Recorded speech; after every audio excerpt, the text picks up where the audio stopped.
Salut tout le monde, c'est Bartholoméo Patrick. Donc on se retrouve aujourd'hui pour une nouvelle vidéo critique analyse de l'épisode 727 de One Piece, la grande contre-attaque, l'éveil de Doflamingo. Alors c'est un épisode qui reprend le chapitre 785. Donc personnellement je m'attendais à du lourd en voyant ce titre-là. Et je pensais qu'on verrait Doflamingo envoyer du pâté contre Luffy. Et au final, bah, ça représente très peu de minutes de l'épisode, donc il y a un peu tromperie sur la marchandise, comme qui dirait l'autre. Quand on voit le titre, à l'évocation du titre, t'as l'impression que tu vas en voir plein les mirettes, plein les yeux et tout, et puis au final, t'as pas grand-chose. Donc bon, comment l'éveil du fruit du démon de Doflamingo, il est utilisé, hein, ça lui permet de faire transformer tous les bâtiments qu'il y a autour de lui en fil et donc d'attaquer Luffy, mais au final ça amène pas grand chose et on sent que Luffy il est pas plus inquiété que ça finalement.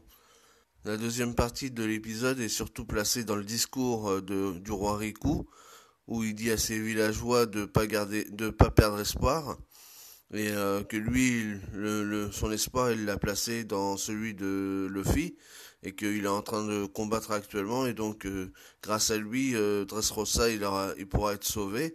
Donc le discours est vraiment très émouvant. Donc on sent vraiment toute la tristesse qu'il a en lui, parce qu'il sait très bien que c'est pas d'aujourd'hui que la ville de Dressrosa elle est prisonnière entre guillemets de la Birdcage, parce qu'en fait ça fait déjà 10 ans que depuis que Doflamingo il est arrivé que la ville a été utilisée comme et les gens ont été utilisés comme des marionnettes. Donc voilà, et puis qu'il est en partie responsable malgré lui, et donc c'est pour ça qu'il est triste et tout.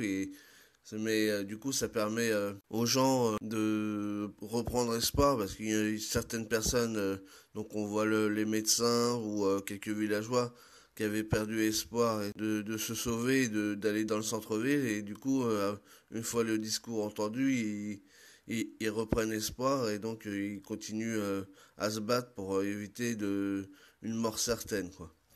Donc voilà, le passage était vraiment bon. Ensuite, il y a aussi au début du chapitre, juste avant le combat entre Doflamingo et sa contre-attaque contre Luffy, le petit discours de Trafalgar Law avec Cavendish où il lui dit il a bien remarqué que Luffy il utilisait beaucoup trop de haki, donc et on sent bien que lui il remarque tout ça quoi. Donc c'était un bon petit passage.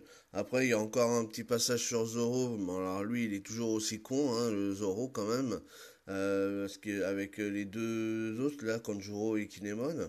Et leur oiseau un peu tout moisi là qu'il a dessiné Kanjuro. Donc ils arrivent vers l'usine de jouets où il y a Frankie. Et du coup, parce qu'en fait, Zoro, comme il est, il s'est encore perdu. Donc du coup, au lieu d'aller dans la bonne direction, bah, il est allé dans le mauvais sens. Donc il s'est retrouvé face à Frankie et à l'usine. Donc bon, au final, ça lui a quand même permis de dire à Frankie que lui, il va aller essayer d'arrêter la Birdcage de son côté. Donc du coup, bah, ça a permis à Frankie de lui-même d'y penser aussi, parce que au final, Frankie il est aussi conclu parce qu'il n'y avait pas pensé. Surtout qu'en plus, on voit bien que l'usine elle est faite en kairoseki, donc en granit marin, hein. Donc du coup, elle est plutôt freinée, mais elle n'est pas détruite comme les autres bâtiments.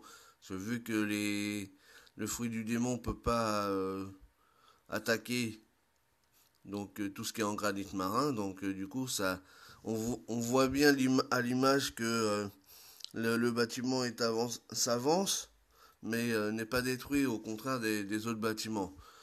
Donc voilà. Donc au final, c'est un épisode plutôt moyen, je trouve, mais bon, ça fait avancer les choses. Et puis en plus, ça reprend le chapitre 785, sauf évidemment les deux dernières pages avec la contre-attaque de Luffy après. Et qu'on voit dans le teaser à la fin de cet épisode-là. J'attends vraiment surtout le prochain épisode, donc pour voir comment ça va être mis en scène la contre-attaque de Luffy. Personnellement, je trouve que c'est un épisode un peu moyen. Mais bon, Il y a quand même le discours du roi Riku, le discours du roi Riku était quand même vraiment intéressant et quand même assez émouvant. Donc voilà pour cette vidéo analyse critique de l'épisode 727. Nous, on se retrouve pour une prochaine vidéo. Si vous avez aimé, n'hésitez pas à laisser des pouces bleus, à laisser des commentaires et n'hésitez pas à vous abonner. Voilà, merci, salut tout le monde.